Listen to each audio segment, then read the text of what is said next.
So yo, what's up mga brad? So ipapakita ko po muna sa inyo yung mga item namin ngayon dito. So yan, so shout out po pala sa mga nag-order nito. At ako po ay lubos humingi ng pasensya sa inyong lahat.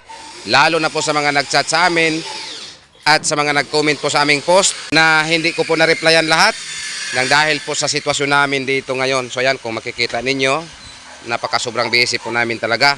At kikita na naman po ninyo sa video namin kung gaano po karami yung mga box namin dito. So, una ko lang i-shout out yung nag-order nitong 4 na MCB D18 taga Cebu City. So yan po ang 4 na D18 mo sir. 1, 2, 3, 4. So yan, papakita ko po muna sa inyo yung sa loob ng aming D18 na box. Ito mga brad, hindi po to double panel ang sa pinakalikod nito. Ang double nito, ito lang po ang sa speaker board. At ang mga kinating po namin sa speaker, inilagay po namin dito sa bawat gilid at meron pa sa top. At i-update ko lang po yung nag-order nitong mid-high full range. Itong 4 na mid-high full range mga brad, 4 po to, pero dalawa po ang nagmamayari niyan. Isang customer, 2 box, isang customer, 2 box. So shout out po sa iyo Mr. Rowel Sagliba Baliling ng Tagbilaran, Bohol. So ayan na po ang mid-high full range mo sir. So yan, naka-plunger na. Ang kulang nito, ang pagcutting na lang po sa perforated screen para sa harap at ang pagkulay sa horn. Bali, itong kay Mr. Sagliba mga brad, dagdag order na po to niya. Nakakuha na po to siya dito sa amin ng 4x4 at isang ampli cabinet at nagdagdag na naman po siya ng 2 mid-high full range. So yan, ito po ang kanyang mid-high full range. Bali, loaded po to. So yan, naka-plunger na.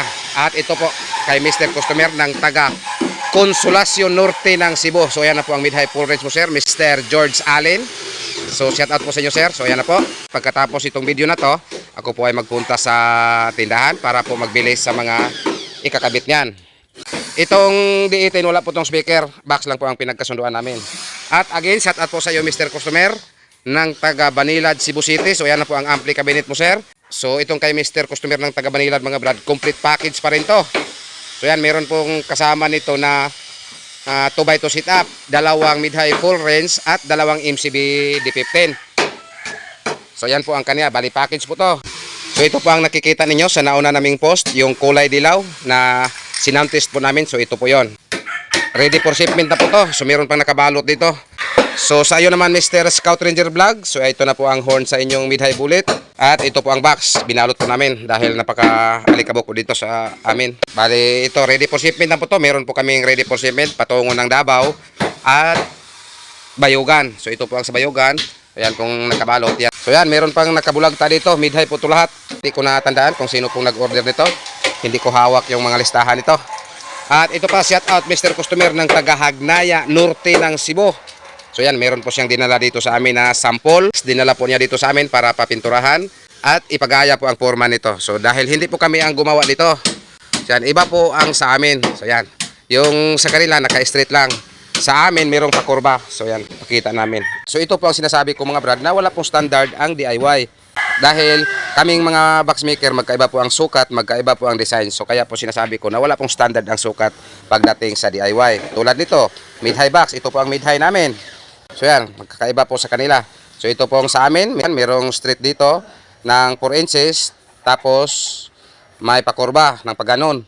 Pero yung sa kanila, straight lang. Pero mid-high box pa rin ang tawag nito. So ayan po ang kanilang mid-high turbo. At ito po ang sa aming mid-high turbo. So magkaiba po kami. At ito pa. So shout out po sa iyo Mr. Customer. Mr. Customer ng taga Balamban, Cebu. So ayan na po ang mid-high bullet mo sir, D12. At ito naman kay Mr. Customer ng taga Bohol. At hindi ko natandaan kung sino pong nag-order niyan dahil hindi ko hawak ngayon ang listahan. So ayan po, mid-high pa rin to. Ang dami pong mid-high ngayon.